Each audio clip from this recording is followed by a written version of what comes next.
فبأي آلاء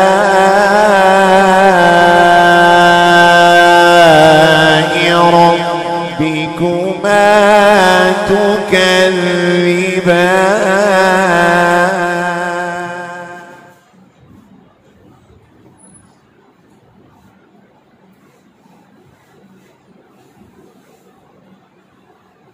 السلام علیکم ورحمۃ اللہ وبرکاتہ.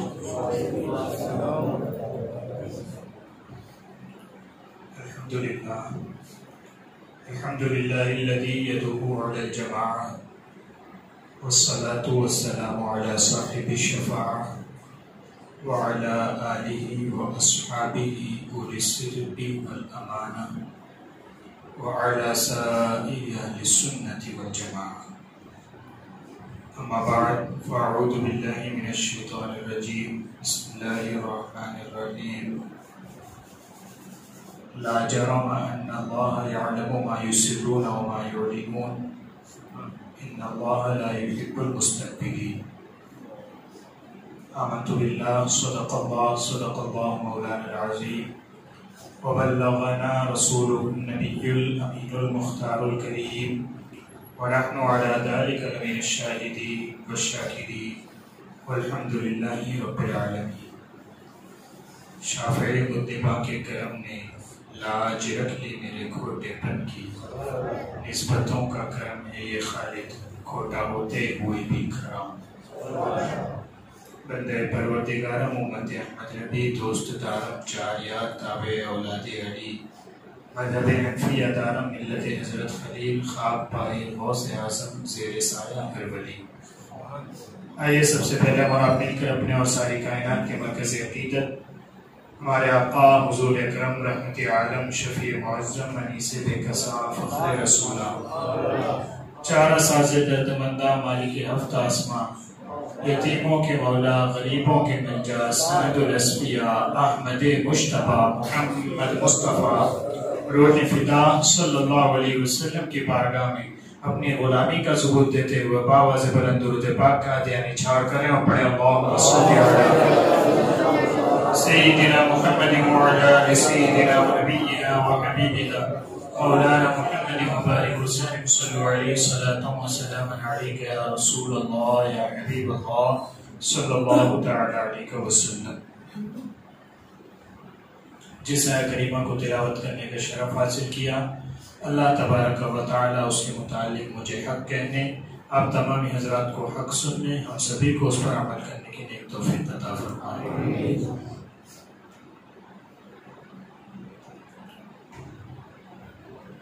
گرامی قدر حضرات،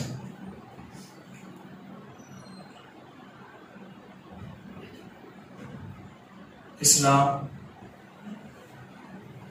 ہمارا دین، ہم جس دین کا کلمہ پڑھتے ہیں، اسلام چند عقائد کا بھی نام ہے، چند اعمال کا بھی نام ہے، چند اخلاقیات کا بھی نام ہے اور بہت سارے روحانی معاملات کا نام بھی ہے. انسان چونکہ بنا ہے جسم اور روح دو چیزیں ہیں. صرف یہ ڈھانچہ کھڑا ہے ایسا نہیں ہے، اس کے اندر ایک روح ہے جس کی وجہ سے یہ چل رہا ہے. اور صرف روح ہو ایسا بھی نہیں ہے. یہ ڈھانچہ ہے، یہ جسم ہے، یہ بدن ہے، اس کے اندر روح ہے. روح کی وہ جگہ ہے اس لیے روح وہاں موجود ہے. ان دونوں چیزوں سے مل کر بنتا ہے انسان. تو بہت سی چیزیں اسلامی حوالے سے ہمارے جسم سے ریلیٹڈ ہوتی ہیں، جسم سے متعلق ہوتی ہیں، اور بہت سی چیزیں اسلامی اعتبار سے ہماری روح سے ریلیٹڈ ہوتی ہیں، ہمارے اندر سے ریلیٹ ہوتی ہیں. ایک ہمارا ظاہر ہے جو دکھ رہا ہے، اور ایک ہمارا باطن ہے جو دکھتا نہیں ہے. نہ کوئی اسے دیکھ سکتا ہے، نہ اسے انٹرپریٹ کر سکتا ہے. یہاں کھڑا رہ کے میں یہ نہیں کہہ سکتا کہ آپ کیا سوچ رہے ہیں، آپ کے دل میں کیا خیال ہے، یا آپ کس طرح کا اپنا اندر کا ایک سسٹم رکھتے ہیں، اس پہ میں نہیں بات کر سکتا کیونکہ اختیار نہیں ہے ہمارا۔ میں یہ کہہ سکتا ہوں آپ کا چہرہ ایسا ہے، آپ کی آنکھیں ایسی ہیں، آپ چھوٹے ہیں، لمبے ہیں، موٹے ہیں، پتلے ہیں، جسم کے بارے میں بات ہو سکتی ہے، ظاہری کردار کے بارے میں بات ہو سکتی ہے کہ بھئی فلاں شخص اچھا کام نہیں کرتا ہے یا فلاں شخص اچھا کام کرتا ہے، جو دکھتے ہیں وہ کام، یہ بات ہو سکتی ہے۔ لیکن کیا کسی کے بارے میں یہ کہہ سکتا ہے آدمی یقین کے ساتھ کہ فلاں آدمی اپنی دلی نیت یہ رکھتا ہے، اس کے دل کا ارادہ یہ؟ زیادہ سے زیادہ ہم کیا کر سکتے ہیں؟ سوچ لیتے ہیں، مان لیتے ہیں کہ وہ برے خیال رکھتا ہے یا وہ ہمارے بارے میں ایسا سوچتا ہے۔ تو ایک انسان کا بدن ہے اور ایک انسان کی روح ہے۔ اسلام جسم کے لیے بھی احکام دیتا ہے، روح کے لیے بھی احکام دیتا ہے۔ نہ ہم روح کے بغیر ہیں، نہ ہم جسم کے بغیر ہیں، اور جب دونوں چیزوں سے انسان بنتا ہے تو اسلام روح کے لیے بھی، روح کو اچھا کرنے کے لیے بھی احکام دیتا ہے اور جسم کو اچھا کرنے کے لیے بھی احکام دیتا ہے۔ دوسرے لفظوں میں کہوں تو آپ کے ظاہر کو، ہمارا جو دکھنے والا حصہ ہے، ہمارا ظاہر جو ہے، اس کے لیے بھی اسلام ہے، اور ہمارے اندر کا جو سسٹم ہے جس کو ہم باطن کہتے ہیں، اس کے لیے بھی اسلام ہے۔ ٹھیک ہے، چھوٹی سی بات یا یوں کہہ لیجیے بڑی سی بات یہ ہوگی۔ اب جو باطن ہے اس کے لیے جو سب سے پہلا قاعدہ بتا دیا گیا ہے وہ کیا ہے؟ ظن المومنین خیرا، مومن کے بارے میں اچھا گمان کرو۔ کس چیز کے بارے میں؟ کہ وہ جو دکھتا ہے تمہیں وہ تو دکھتا ہی ہے، لیکن جو نہیں دکھتا اس کے بارے میں اچھا گمان رکھو۔ کس طرح؟ آپ ایک آدمی کے پاس سے گزر رہے ہیں اور آپ کو گزرتے ہوئے گانے کی آواز آئی، یعنی اس کے ہاتھ میں موبائل ہے اور اس میں سے گانے کی آواز آئی، ٹھیک ہے، کہ گانا بج رہا ہے، آپ یوں آئے، یوں گزر گئے۔ اب اس 2 سیکنڈ کے وقفے میں، یہ جو گزرنے میں آپ کو 2 یا 3 سیکنڈ لگے، اس کے اندر ایک آواز آپ کے کان کے اندر آئی، اس کے فون سے جو نکل رہی تھی، اور اب یہاں آپ کا کیا بیہیویئر ہو سکتا ہے؟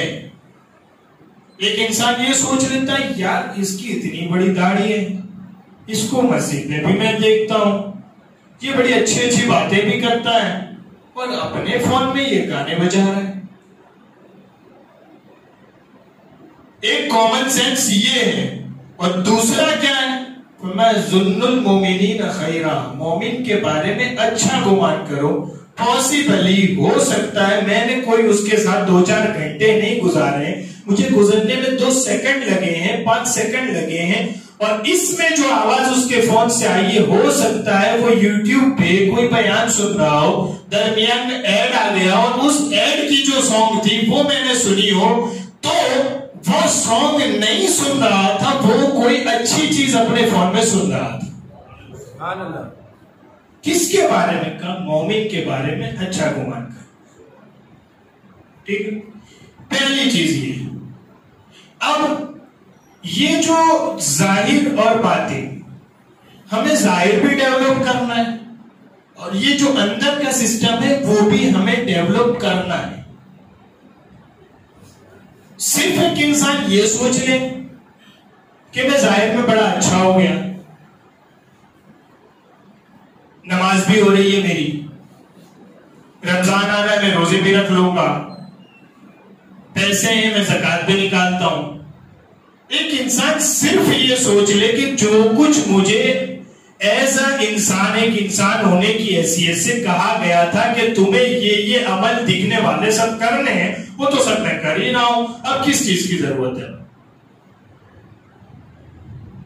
ٹھیک ہے، فرمایا یہ جو تمہارا جسم ہے اس کے لیے ہم نے جو ذمہ داریاں دی تھی وہ تم نے پوری کر دی ہیں، لیکن جو تمہارے اندر کا باطن ہے اس کے لیے ہم نے کچھ ذمہ داریاں دی تھی وہ بھی تمہیں پوری کرنی ہے۔ وہ کیا ہے؟ بڑی مشہور حدیث ہے، نبی کریم صلی اللہ علیہ وسلم ارشاد فرماتے ہیں قیامت والے دن ایک عالم کو لایا جائے گا اللہ کی بارگاہ میں، اللہ پوچھے گا تو نے میرے لیے کیا کیا؟ وہ عرض کرے گا مولا تو نے مجھے علم سے نوازا تھا، میں نے علم سیکھا، لوگوں کو سکھایا اور تیرے دین کی میں نے تبلیغ و اشاعت کی۔ اللہ فرمائے گا تو نے میرے لیے نہیں کیا تھا، تو نے اس لیے کیا تھا کہ لوگ تجھے بڑا عالم کہیں، سو وہ دنیا میں تجھے لوگوں نے کہہ دیا، اب یہاں تیرے لیے کوئی بدلہ نہیں ہے۔ فرشتوں کو حکم ہوگا جہنم میں ڈال دو، شہید آئے گا اس کے بعد تو نے میرے لیے کیا کیا؟ فرمایا عرض کرے گا مولا تو نے جو سب سے قیمتی مجھے جان دی تھی، تیری راہ میں میں نکلا، لڑا اور لڑنے کے بعد میں نے وہ جان تیری راہ میں قربان کر دی۔ اللہ فرمائے گا تو نے اس لیے قربان کی تھی کہ لوگ تجھے یہ کہیں کہ تو شہید ہے، تو بڑا اچھا لڑا، تو بڑا بہادر تھا، وہ تجھے دنیا میں لوگوں نے کہہ دیا، اب یہاں تیرے لیے کوئی بدلہ نہیں۔ فرشتوں کو حکم ہوگا اسے لے جاؤ جہنم میں پھینک دو۔ معلوم کیا ہوا؟ معلوم یہ ہوا کہ ظاہری جسم کی ذمہ داریوں کے ساتھ ساتھ ہمارے اندر کی جو چیز ہے، ہمارا جو باطن ہے، اس کے لیے بھی ہمیں کچھ ذمہ داریاں، کچھ ڈیوٹی دی گئی ہے۔ وہ کیا ہے؟ فرمایا جب تم عمل کرو گے تو اس میں دکھاوا نہیں ہوگا، اس میں ریاکاری نہیں ہوگی، پہلی ذمہ داری تمہاری یہی ہے۔ کس کے لیے کرو گے؟ کہ صرف اللہ کے لیے کرو گے۔ کیا کرو گے؟ فرمایا جب ہم کسی کے ساتھ اچھا کریں گے تو بھی اللہ کے لیے کریں گے، کسی کے ساتھ اچھا نہیں کریں گے تو بھی اللہ کے لیے کریں گے۔ سبحان اللہ۔ وہ جو تکمیل ایمان مکمل ہوتا ہے، اس کی جو نشانی حدیث میں آئی نا، وہ کیا ہے؟ الحب فی اللہ والبغض فی اللہ والمنع فی اللہ والاعطاء فی اللہ۔ دوستی اللہ کے لیے، دشمنی اللہ کے لیے، کسی کو کچھ دینا اللہ کے لیے، کسی کو کچھ نہ دینا اللہ کے لیے۔ اگر یہ چار چیزیں تم نے کر لی، نبی کریم صلی اللہ علیہ وسلم ارشاد فرماتے ہیں فقط استکمل الایمان، تیرا ایمان مکمل ہو گیا۔ یہ کیوں؟ فرمایا جو ظاہری ذمہ داری تھی وہ بھی پوری ہوئی اور جو اندر کی ذمہ داری تھی وہ بھی پوری ہوئی۔ ہماری جنریشن کا مسئلہ یہ ہے کہ وہ ظاہر پہ فوکس کر رہی ہے۔ میرا لباس بہترین ہونا چاہیے، میرا ہیئر اسٹائل بہترین ہونا چاہیے، میں جو گوگلز پہنتا ہوں، چشمے وہ بہترین ہونے چاہیے، میری کار یونیک دکھنی چاہیے، میرا موبائل سب سے الگ ہونا چاہیے، سب سے بیٹر ہونا چاہیے، بیسٹ دکھنا چاہیے۔ سوال یہ ہے کہ جو ظاہری ڈھانچہ ہم خوبصورت بنانے کی کوشش کر رہے ہیں، جو سب کو نظر آتا ہے، وہ چیز ہم ڈیولپ کرنے کی کوشش کر رہے ہیں، لیکن جو ہمارے اندر کا سسٹم ہے جسے صرف ہم جانتے ہیں، کیا ہم نے اسے کبھی ڈیولپ کرنے کی کوشش کی ہے؟ ہم جو نیکی کریں وہ صرف اور صرف اللہ کے لیے ہونی چاہیے، یا اس لیے ہونی چاہیے کہ چونکہ میں نے آپ کے ساتھ کل اچھا کیا تھا اس لیے آپ کو آج اچھا کرنا پڑے گا۔ سب سے بڑا مسئلہ کیا ہے؟ یار میں نے اس کے ساتھ ایسا کیا تھا، وہ دیکھو ٹائم آیا تو نکل گیا۔ ٹھیک ہے، اس پر وہ ذمہ داری تھی کہ احسان کے بدلے اس کو شکریہ میں آپ کے ساتھ بھی اچھا کرنا چاہیے تھا، لیکن سوال یہ ہے کہ کیا ہم نے اس کے ساتھ اچھائی اس لیے کی تھی کہ کل کو کوئی موقع آئے تو وہ ہمارے ساتھ اچھا کرے؟ نہیں۔ اگر ایسا ہے تو یہ ہوا بدلے کی بھاونا میں، بدلے کی لالچ میں اچھا عمل کرنا، تو یہ تو اللہ کے لیے نہ ہوا۔ حکم کیا ہے؟ فرمایا جیسے تم اپنا ظاہر ڈیولپ کرتے ہو ایسے اپنا باطن ڈیولپ کرو کہ جب تم کسی کے ساتھ اچھا کرو صرف اس نیت سے کرو کہ میں اللہ کے لیے اس کے ساتھ اچھا کرتا ہوں، اس کا بدلہ مجھے اللہ عطا فرمائے گا، انشاءاللہ اس اچھائی کا بدلہ اس دنیا میں بھی ملے گا اور آخرت میں بھی اس کا بدلہ ملے گا۔ اور اگر بیچ میں وہ جو باطنی ڈیولپمنٹ ہونا چاہیے تھا وہ نہ ہوا، پاسبلی ممکن ہے وہ کل آپ کے ساتھ اچھا کر بھی دے، لیکن آپ نے جو اچھائی اور جو نیکی کی تھی کل قیامت والے دن اس کا کوئی بدلہ نہیں ملے گا، اور یہ کہہ کے وہ نیکی نکال دی جائے گی کہ یہ تو نے ہمارے لیے نہیں کی تھی، اس لیے کی تھی کہ وہ تیرے ساتھ اچھا کرے۔ ہماری جنریشن کا مسئلہ یہ ہے کہ ہم فوکس کرنے لگے ہیں صرف اس پر، جو ڈھانچہ نظر آ رہا ہے، اور جو روحانیت تھی، جو اندر کی چیز ہے، جو باطن ہے، اس پہ فوکس نہیں رہا۔ جیسے بدن بیمار ہوتا ہے نا، اسے بخار آتا ہے، نزلہ ہو جاتا ہے، اور بیماریاں ہوتی ہے، کبھی چھوٹی کبھی بڑی۔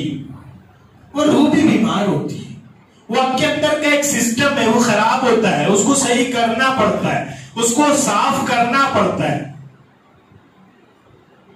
اس کی بیماریاں کیا ہیں؟ بہت ساری ہیں، لیکن بڑی بڑی جو ہیں وہ 4-5 ہیں۔ وہ کیا ہے؟ پہلی تو ہے جس کو ہم ریاکاری، دکھاوا کہتے ہیں۔ ہم ظاہر میں اچھا کر رہے ہوتے ہیں لیکن دل میں ہماری نیت صرف دکھانے کی ہوتی ہے۔ یہ بیماری ہے جسے دور کرنا چاہیے، اور اس کو دور کرنے کے بعد ہی ہمارا کوئی عمل اس لائق ہوگا کہ قیامت میں اس کا بدلہ ملے۔ ٹھیک ہے؟ یعنی میں نے آپ کو حدیث کی وہ مثال دی جس میں 2 بڑے بڑے عمل تھے، شہید نے جان قربان کیے اور عالم نے اپنی پوری زندگی لگائی ہے، اور اس سے کہا جا رہا ہے کہ تو نے ہمارے لیے نہیں کیا ہے۔ تو ہماری وہ جو چھوٹی چھوٹی نیکیاں جس کو ہم گن گن کے رکھتے ہیں اور وقت آنے پر جتلاتے رہتے ہیں، اور وقت آنے پر احسان جتاتے ہیں سامنے والے پر، اور وقت آنے پر اسے لوگوں کے سامنے ذلیل کرتے ہیں، کیا یہ ہماری چھوٹی چھوٹی نیکیاں کوئی بدلہ ملے گا اس کا؟ اس لیے جیسے ہم ظاہر ڈیولپ کرتے ہیں ایسے ہمیں باطن ڈیولپ کرنا۔ باطن کیسے ڈیولپ کرنا ہے؟ جو روح بیمار ہوئی تھی دکھاوے کی وجہ سے، اس دکھاوے کو روک کر اب ہمیں عمل کرنا ہے صرف اللہ کے لیے، تو روح کی وہ بیماری دور ہو جائے گی۔ دوسرا، اس کی دوسری بڑی بیماری کیا ہوتی ہے؟ میں، تکبر، گھمنڈ۔ گھمنڈ کہیں دکھتا نہیں ہے۔ ایک آدمی شراب پیتا ہے، دکھتا ہے۔ ایک آدمی گالیاں بولتا ہے، سنائی دیتا ہے۔ یہ ظاہری بیماریاں ہیں، اور روحانی، باطنی گھمنڈ کہیں دکھتا نہیں ہے، بلکہ وہ کبھی کبھی محسوس بھی نہیں ہوتا۔ انسان 15-20 سال تک گھمنڈ میں مبتلا رہنے کے بعد اسے پتا چلتا ہے میں اتنے سالوں سے گھمنڈ کر رہا تھا۔ دوسرے کی تو بات چھوڑ دیں، انسان کو خود نہیں پتا چلتا۔ یہ بھی ایک سکیل ہے، ایک بیماری ہے جس کو ختم کر کے ہمیں ایک سکیل پیدا کرنی ہے۔ وہ سکیل کیا ہے؟ کہ تم جیسے ظاہری چیزوں کو ڈیولپ کرتے ہو ایسے اپنے باطن کو ڈیولپ کرو، اس تکبر کو ختم کرو، اور کیا کرنا ہے؟ کہ اپنے اندر عاجزی پیدا کرو، نمرتا پیدا کرو۔ اس سے کیا ہوگا؟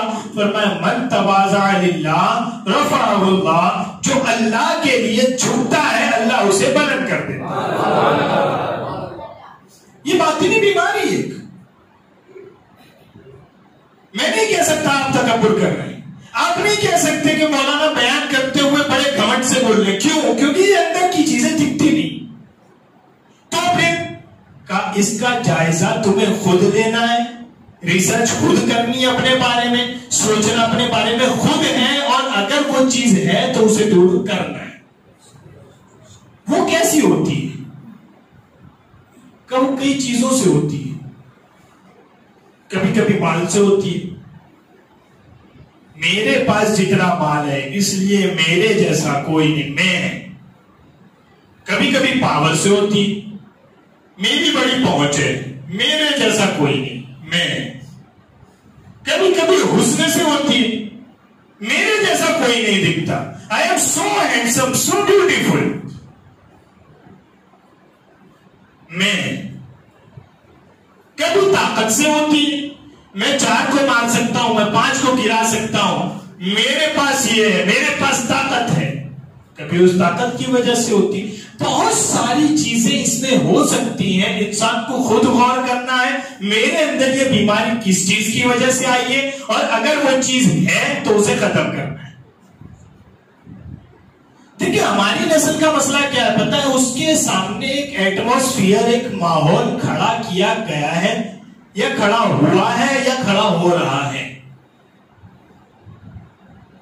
ہماری نسل کو 24 گھنٹے موبائل کے ذریعے، ٹی وی کے ذریعے، ڈراماز کے ذریعے، سیریلز کے ذریعے ایک مائنڈ سیٹ دیا جا رہا ہے کہ تمہارے جیسا کوئی نہیں، تم ہو، باقی کسی کی کوئی حیثیت نہیں. اور اس ایٹماسفیئر، اس ماحول کا نتیجہ یہ ہوتا جا رہا ہے کہ ہمارے اندر کا ہر فرد اپنے طور پہ یہ سمجھنے لگا میں ہوں، میرے علاوہ کوئی نہیں. فرمایا نہیں، یہ تمہیں نہیں کرنا ہے. کیوں؟ فرمایا اللہ فرماتا ہے، حدیث قدسی ہے، رسول اللہ صلی اللہ علیہ وسلم کہتے ہیں اللہ فرماتا ہے کہ کبریائی، بڑائی، تکبر یہ میری شان ہے، عظمت، بلندی یہ میری شان ہے. اگر تم بندے ہو کر گھمنڈ کرنے کی کوشش کرو گے تو تم مجھ سے جھگڑو گے، اور جب تم مجھ سے جھگڑو گے تو میں تمہارا رب تمہیں ذلیل کر دوں گا. کس چیز پہ انسان آئے گا؟ مال پہ. میں تمہیں ایک دن میں ایسا جھٹکا دیں گے تم روڈ پہ آ جاؤ گے. حسن پہ. دیکھیں رمضان آپ کی اسکیل کو، روحانی اسکیل کو کیسے ڈیولپ کرتا ہے. آگے رمضان آ رہا ہے نا، تو اصل بات یہ ہے رمضان کیسی اسکیل ڈیولپ کرتا ہے. ایک انسان کو بڑا مان ہوتا ہے، میری طاقت، میرا حسن. میں تیرا حسن؟ تو صبح سحری کرنے کے بعد شام تک کام کر کے جب تھک جائے گا، شام تک بھوکا رہ کے جب تھک جائے گا، تو جس کو طاقت اور پاور کہہ رہا تھا، کیا 10-12 گھنٹے کی بھوک میں کیا ہوا اس پاور کا؟ شام کو اگر کوئی زور سے بولتا ہے تو کہتا ہے بیٹھ جا بھائی ابھی موڈ اچھا نہیں ہے. تو جسے حسن کہہ رہا تھا 10-12 گھنٹے کی بھوک کے اندر چہرہ دیکھا ہے اپنا عصر کے بعد جا کے کہ میرا چہرہ کیسا ہو گیا ہے. وہ جو اندر انا پیدا ہوئی تھی، تکبر پیدا ہوا تھا، میں بات آئی تھی، میں ہوں. ایک 10-12 گھنٹے کی بھوک کے اندر قدرت تمہیں یہ محسوس کراتی ہے کہ تم نہیں ہو، تم بندے ہو. تکبر میری شان ہے. بندے کی شان یہ ہے کہ وہ عاجزی کرے، وہ جتنا جھکے گا میں اس کو اتنا بلند کروں.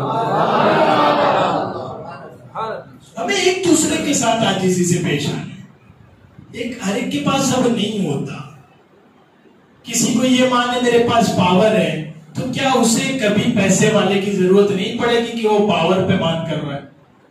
کسی کو یہ پاور ہے کہ میرے پاس پیسے ہیں تو کیا اس کے پاس کمزوری نہیں ہے کہ کل طاقت والے کسی شخص سے ضرورت پڑے گی.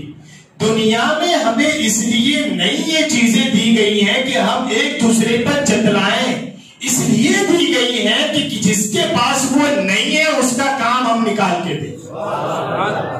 پیسہ ہے جس کے پاس نہیں ہے اس کو ہم کام نکال کے دیں. پاور ہے جس کے پاس پاور نہیں ہے اس کا اچھا کام کر کے دیں. طاقت ہے جو کمزور ہے اس پر ظلم ہو رہا اسے روک کے دیں. ورنہ ہوگا یہ کہ طاقت تمہارے پاس ہے، پیسہ تمہارے پاس ہے، حسن تمہارے پاس ہے، لیکن کبھی سوچا ہے کہ 10-12 گھنٹے کی اس بھوک میں جب یہ حال ہوتا ہے تو اگر 2-4 مہینے یا 2-4 سال کے لیے تم سے یہ نعمتیں چھین لی گئی تو تمہارا کیا حشر ہوگا؟ ہم ظاہر پہ فوکس کر رہے ہیں، باطن پہ ڈیولپ نہیں کر رہے ہیں، ہم اپنی روحانیت ڈیولپ نہیں کر رہے ہیں. کیا فرمایا؟ بڑی خوبصورت حدیث مبارکہ ہے. ایک ہی چیز ہے، ہم اپنے باطن سے اس کو کیسے لیتے ہیں اس اعتبار سے اس کے رزلٹ الگ الگ آتے ہیں. چیزیں کی ہوتی. بخاری شریف کی حدیث مبارکہ ہے، حضرت ابو ہریرہ رضی اللہ عنہ سے روایت ہے، نبی کریم صلی اللہ علیہ وسلم نے ارشاد فرمایا الخیل لرجل اجر ولرجل ستر وعلی رجل وزر. گھوڑا ایک ہی ہوتا ہے، گھوڑا ایک ہی ہوتا ہے. کسی کے لیے وہ نیکی کمانے کا ذریعہ ہوتا ہے، کسی کے لیے وہ اپنی ضرورتیں چھپانے کا ذریعہ ہوتا ہے، اور کسی کے لیے وہ گناہ کمانے کا سبب بن جاتا ہے. گھوڑا ایک ہی ہوتا ہے. یہ اس دور کے حساب سے رسول اللہ صلی اللہ علیہ وسلم مثال دے رہے ہیں کہ گھوڑا ایک ہی ہوتا ہے. کسی کے پاس ہوتا ہے تو وہ نیکی کا سبب بنتا ہے، کسی کے پاس ہوتا ہے کہ بھائی صرف میری ضرورت میں اس سے پوری کر رہا ہوں، باقی اور کوئی مطلب نہیں. اور کسی کے پاس ہوتا ہے کہ جو گناہ کمانے کا ذریعہ بن جاتا ہے. چیز ایک ہی ہے، ریزلٹ تین الگ الگ کیوں آتے ہیں؟ کہا جو دکھنے والی چیز ہے وہ تو ایک ہے، لیکن جو نہ دکھنے والا تمہارا باطن ہے وہ الگ الگ ہے، اس لیے ریزلٹ الگ آ رہے ہیں. وہ کیا ہے؟ نبی کریم صلی اللہ علیہ وسلم ارشاد فرماتے ہیں ایک شخص اسی گھوڑے کو زین رکھتا ہے، اس کے اوپر اس پر سوار ہوتا ہے اور جہاد کے لیے اللہ کی راہ میں نکلتا ہے. اسی جہاد کے لیے تیار کر رہے گھوڑے کو لے کر وہ چرانے کے لیے لے جاتا ہے کہ یہ چرے گا، کھائے گا، موٹا تازہ ہوگا تو پھرتی کے ساتھ میدان میں لڑے گا. اسی کو لے کے وہ کسی نہر سے گزر رہا ہوتا ہے اور سوچتا ہے اس کو پانی پلا لیتے ہیں، پانی پیے گا تو اور خوش ہو کر اور مضبوطی سے مقابلہ کرے گا. نبی کریم صلی اللہ علیہ وسلم ارشاد فرماتے ہیں جتنے کام وہ الگ الگ کرتا ہے، زین رکھنا، گھوڑے پہ بیٹھنا، گھوڑے کو پانی پلانا، گھوڑے کو چرنے کے لیے لے جانا، چرنے سے واپس لے کے آنا، ہر کام کے بدلے اللہ اسے الگ الگ ثواب عطا فرماتا ہے. کیوں؟ اس کی جو باطنی اسکل ہے اس کو وہ ڈیولپ کر رہا ہے، اپنے باطن کو وہ استعمال میں لا رہا ہے، اچھا کر رہا ہے. روحانی جو بیماری ہو سکتی تھی اس سے وہ بچ رہا ہے. دوسرا کا دوسرے کے پاس بھی گھوڑا ہی ہے، اس کے آنگن میں بیٹھا رہتا ہے، اپنی ضرورتیں اس سے وہ پوری کرتا ہے. مارکیٹ جانا ہے ہو کے آتا ہے، تجارت کے لیے جانا ہے اس سے چلا جاتا ہے، کسی کے یہاں جانا ہے چلا آتا ہے. اور اس کی نیت یہ ہوتی ہے کہ بھائی گھوڑا رہے گا تو کیا کریں گے، کسی سے مانگنا نہیں پڑے گا، کرایہ نہیں خرچہ کرنا پڑے گا الگ سے، اور ان سب ضرورتوں کو میں خود پورا کر لوں گا. فرمایا اس کے لیے وہ ایک ضرورت کی چیز ہے، نہ ثواب ہے نہ گناہ ہے. وہ ثواب یہاں آ کے صرف ضرورت کی چیز بن گیا. اور تیسرا بندہ نبی کریم صلی اللہ علیہ وسلم ارشاد فرماتے ہیں اس کے پاس گھوڑا ہے، اس کے آنگن میں بندہ ہے، آنگن میں اس کے بھی بندہ ہے، نیت اس کی کہاں ہے؟ جہاد کرنا، یہ کرنا، یہ کرنا، یہ کرنا. آنگن میں اس کے بھی بندہ ہے، نیت اس کی کیا ہے؟ اپنی ضرورتیں پوری کرنی. آنگن میں اس کے بھی بندہ ہے، لیکن باندھا اس لیے ہے کہ میں لوگوں کو دکھاؤں کہ میں بہت بڑا آدمی ہوں، میں ہوں، میرے پاس ہے، میں اپنے آپ کو جتلاؤں، لوگ جانے کہ میں کتنا بڑا آدمی ہوں. نبی کریم صلی اللہ علیہ وسلم ارشاد فرماتے ہیں یہ اس کے آنگن میں بندھا ہوا گھوڑا اس کے لیے گناہ کا سبب بن جاتا ہے. کیا چیز ہے؟ اپنی ہر ضرورت کو ڈیفائن کر لینا تکبر کے حوالے سے. اور کیا سمجھا ہے لوگوں نے تکبر کیا چیز ہے؟ کیا بہت اچھے سے تیار ہو جانا تکبر ہے؟ بڑے اچھے نئے نئے کپڑے پہن لینا یہ تکبر ہے؟ خوبصورت بہترین تیار ہو کے لوگوں کے بیچ نکلنا یہ تکبر ہے؟ نہیں، یہ ساری چیزیں انہیں تکبر نہیں کہتے. تو پھر تکبر کیا ہے؟ مسند احمد کی حدیث صحیح مسلم میں بھی موجود ہے، کئی روایتیں کئی اس کی ہے. نبی کریم صلی اللہ علیہ وسلم تشریف فرماتے ہیں، ایک صحابی حاضر ہوتے ہیں، عرض کرتے ہیں یا رسول اللہ صلی اللہ علیہ وسلم مجھے پسند ہے کہ میں بہترین کپڑے پہنوں، مجھے پسند ہے کہ میرے بالوں کو میں بہترین طریقے سے سنوار کے رکھوں، مجھے پسند ہے میرے جوتے خوبصورت ہوں۔